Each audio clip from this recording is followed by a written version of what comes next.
Welcome to Taste Buds. I'm Debra Eckerling, goal strategist, writer, and foodie.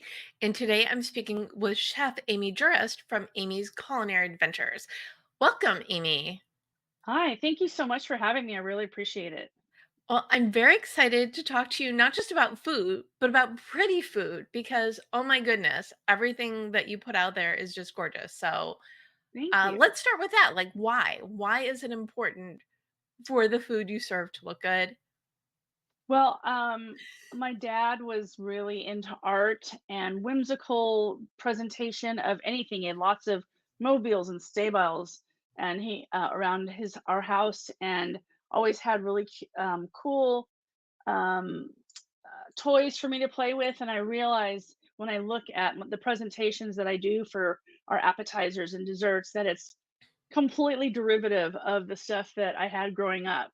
Um, and in the 60s and 70s is how old I am. But anyway, so I just think that, obviously the old adage that people eat with their eyes and stuff like that, but it's also for me personally just the I like to find very unique ways to present our food, and a lot of caterers just kind of throw food on, platters, and there's no rhyme or reason to it, and they're sort of all look the same. And I try to make everything look just fun, like it's fun to eat, and people are always taking pictures of our platters and our appetizers, not some in addition to the way the food looks, but also the gardens that we create and things like that.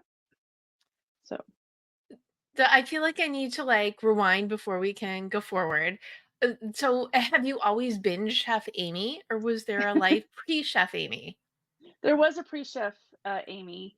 There was advertising and marketing executive Amy and brand manager Amy.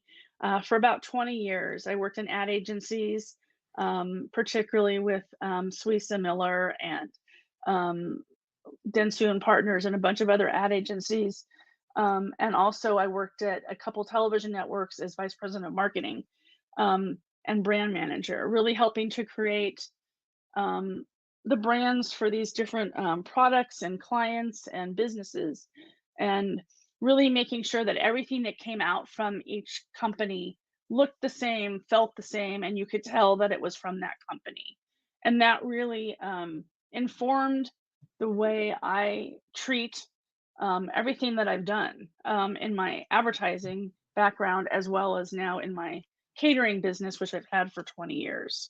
Actually, this is our 20th anniversary this year. So I started in 2004 after I worked. The last job I had was at Gold's Gym doing all their marketing and advertising. And it really helped. I wouldn't be able to be where I am and wouldn't be able to do what I do if I hadn't had that marketing and advertising background that really helped sort of form the way. Because just because you're a chef doesn't mean that you can be a caterer. There's a lot more to it, and so it's really helped me a lot. And um, I enjoyed that part of it, and I enjoy the marketing part of my catering business. But I also felt like there was more immediacy that I was looking for than creating an ad, and that took 2 months to create, that ran for a television show that was maybe crappy that maybe people eventually tuned into. And it was like a 4 or 5 month process. And this is, you make some food on this, in a saute pan, and you serve it to someone, and they're so excited to eat it. And they tell you right away how much they love the food or the presentation. I like that immediacy. I'm an instant gratification girl. Um so that's why this has really been a really positive career change for me. So you can totally change your career at 40 years old and, take on something else that you've always wanted to do. I call it the itchy scratchy. It was like out there. People were like, "Oh, you should open a restaurant." Because I would always bring food to different jobs that I had, and people said, "You should do something with this." And I wasn't really sure what to do with it. I just had always cooked since I was like 3 years old. And finally, I left Gold's and I was looking for something to do, and I decided to go to culinary school, and then I went to pastry school. And so I just sort of, made that transition from we started doing these underground supper clubs. and underground dinners before people were really doing them. And, it was a way to have a restaurant without having to have all the hullabaloo of owning a restaurant. And that's kind of how I met Jonathan. Because, well, I met Jonathan when we worked in advertising together, but then he kind of came back into my life and helped me with these dinners in a very unique way that was not the way I knew him either. So we were both kind of exploring these new um, roads together. It was very cool. So I'm not sure if that answered your question. Oh, Did it? it totally did, and I feel like so shout out to Jonathan Fong, who's the all around makes everything look amazing guy at the Yes. Jewish Journal who introduced us, who I couldn't believe that we hadn't met because we've got, like, more than 50 people in common. So it just shows as big of a small town as LA Yes. is, you can still meet people all the time that you thought you knew. And Yes. yes, you totally answer my question. And I'm so you tread a little into my goal strategist life rather than food podcast or food writer life. So I believe, every day is a choice. We can live the life we've been living, Hmm. or we can say, you know what, this isn't cutting it anymore. What do I love and how do I pursue that? What is your earliest food memory? My earliest food memory is um, customizing food for my parents. And when they were still together. When I was little, my mom liked her eggs, her scrambled eggs, like more firm, and my dad liked them very soft. And so I would get on my little step stool, which I still have, that says, "My little step stool will help me wash and brush my teeth." And it was like this little stool, and I would stand on it, and I would make, eggs, and I would, scramble them, and then I would take my dad's out first, and then I would continue to cook my mom's. And it's really informed the way what I love about cooking, which is making specific things for different people. And a lot of caterers will just, you know, this is our menu. People email me all the time and say, "Can you send me, your menu?" I'm like, "We don't have menus. Everybody's different. Everyone has different things." And I send lots of choices. Like each person will get like 40 or 50 different appetizer choices, and like 40 different mini dessert options, because choosing the menu is the most exciting part. And I always feel like it's presumptuous when someone sends a client a menu of like six, here's four things, pick three, and you're like, what if those aren't the things that I want? But having a lot of choices where people almost can't decide, I love that, because that means that that I'm hitting all the different taste buds, and they really can create the menu of their dreams if they have a lot to choose from, as opposed to it being curated by someone else for them. And so we do a lot of customized menus.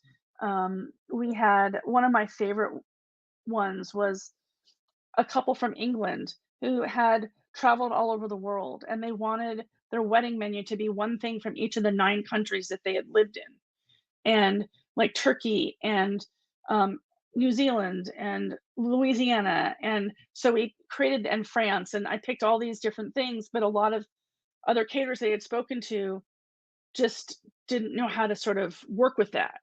And so they chose me from London, like, they hadn't even tried our food or anything, and they selected us, because I was able to sort of work with their vision, and still gave them. I mean, I'd never made kofta burgers before, but I figured it out, and we do a lot of mostly customized menus for people. So that's, I think, one of our sort of strengths is that we're very flexible.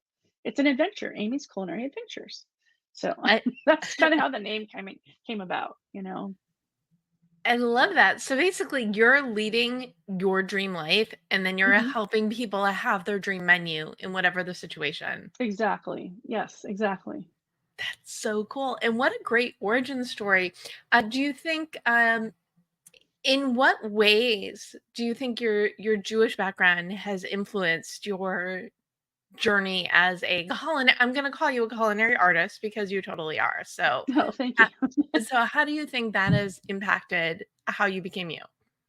I think, well, my both my parents were amazing cooks, and I think that starting to cook and seeing great food from a very early age Both my parents were Jewish, and you know, just I think just loving the food and believing that it deserves to live outside of its trapped little holiday. Like, I feel like latkes deserve to be, like, eaten all throughout the year, and they're, like, trapped in sad little December, and they should live in March, and I think June is a good, there's never a bad time for a potato pancake, right? And, and brisket too, Um, and, for me, when I think of brisket, I think of my mom's, heavy wine, onion brisket, not barbecue brisket. Like that's just a different thing for me. I want that just I don't even drink wine, but I love that heavy wine taste in food. Um, so it's I just think my dad was such a good cook and he just and some of the things that I still make today, my parents passed away over 35 years ago, and I still think about every time I make this salad that my dad made, even the salad dressing that he used to make. So I think that there's, you know, just that love of good food and sharing it with other people. I think is supremely the meaning of how that sort of translates into what I do now. Oh, what a beautiful legacy that they created that you get to think about them all the time because you're Yeah. cooking all the time. So, what a gift. I love that. So, what can people do to make their food pretty?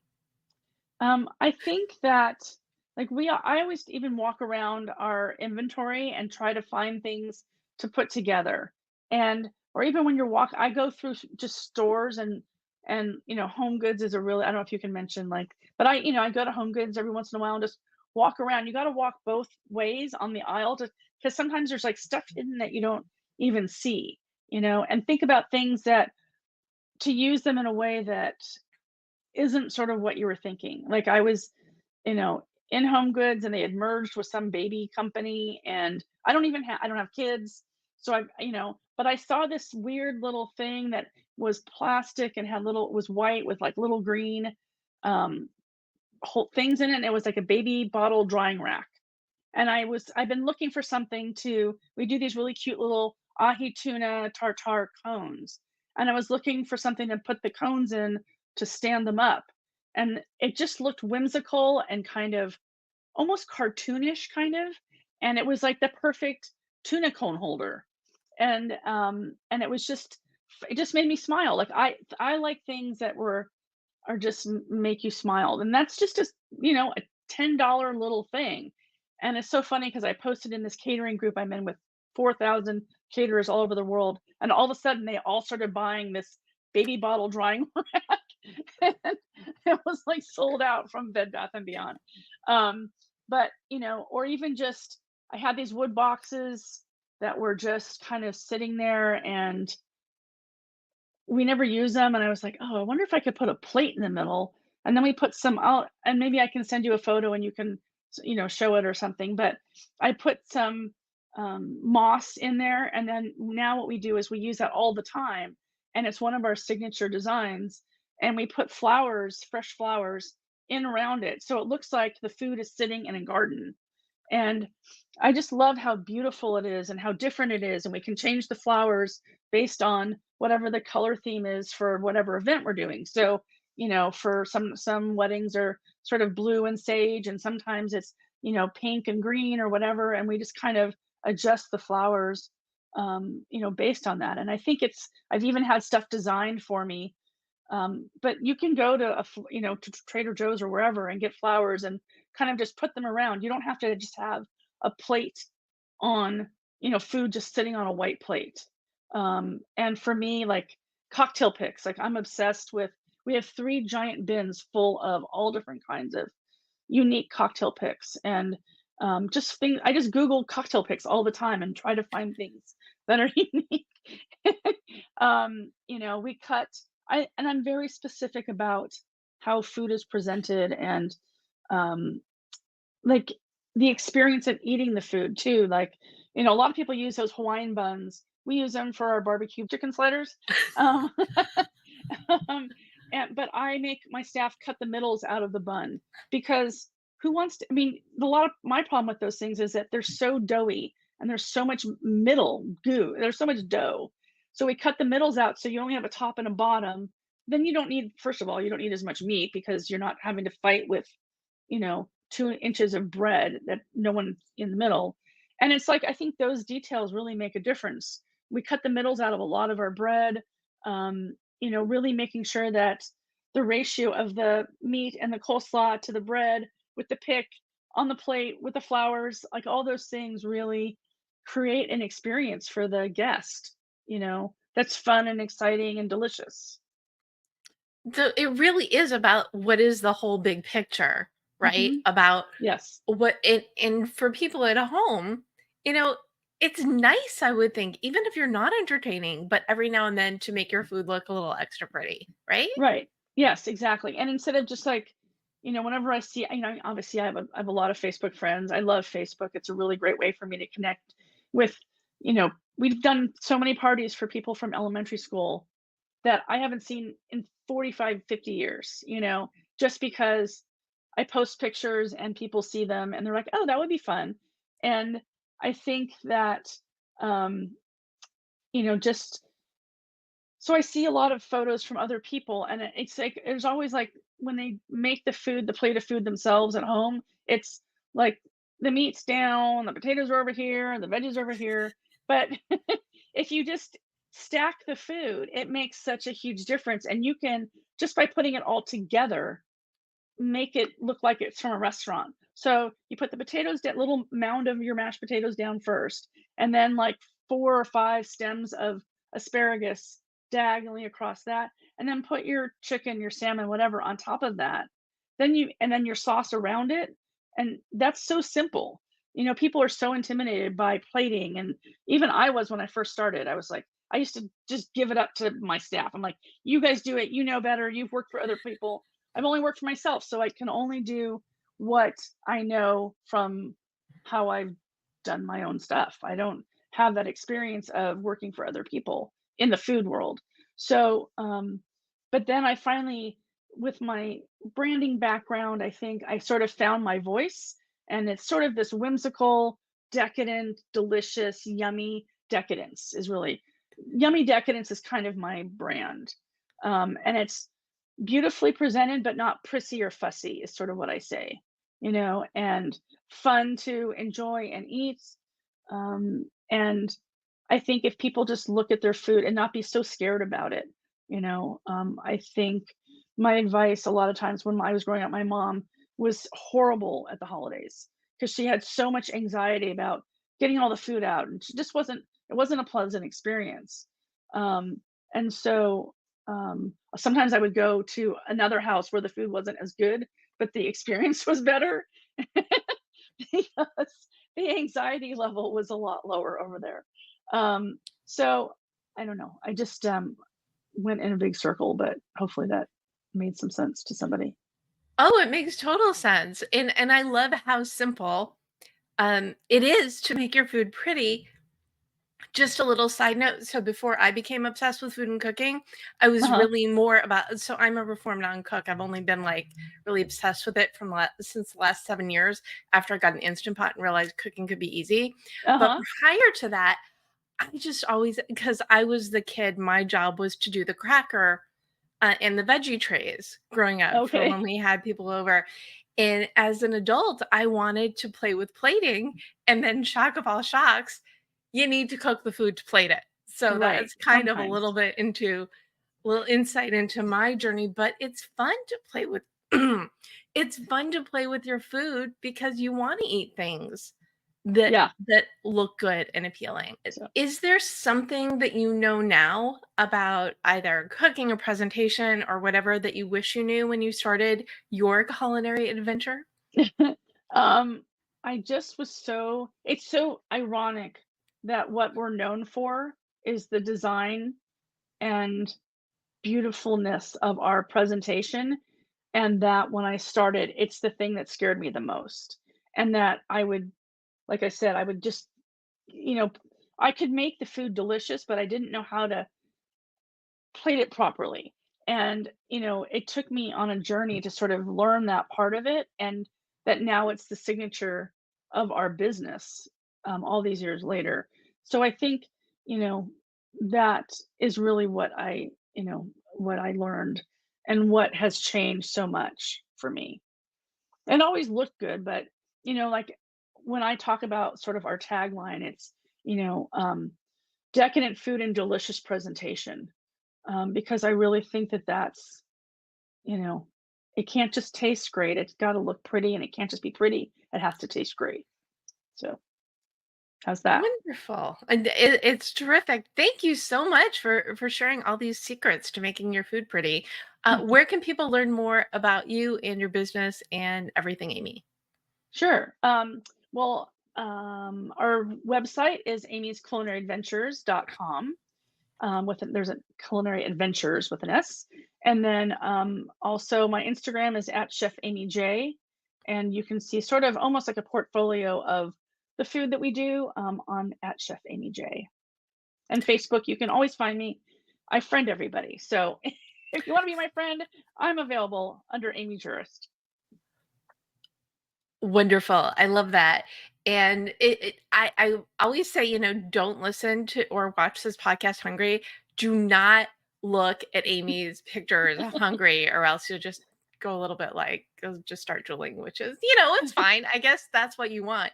But I personally, when after we were introduced, I was looking at your page and I'm like, I could eat like everything on this page. So Oh, I just love a that. friendly warning. Thank you so much, Amy Jurist, for joining us and for sharing all these wonderful tips. And thank you for tuning in to Taste Buds with Deb. Don't miss an episode. You can subscribe on YouTube and or your favorite podcast platform. And you can go to jewishjournal.com/podcast to get the recipes and read the articles that go with each episode. And you can learn more at tastebudswithdeb.com. Until next time, play with your food, have fun with it, and make sure it looks great. And bon appetit.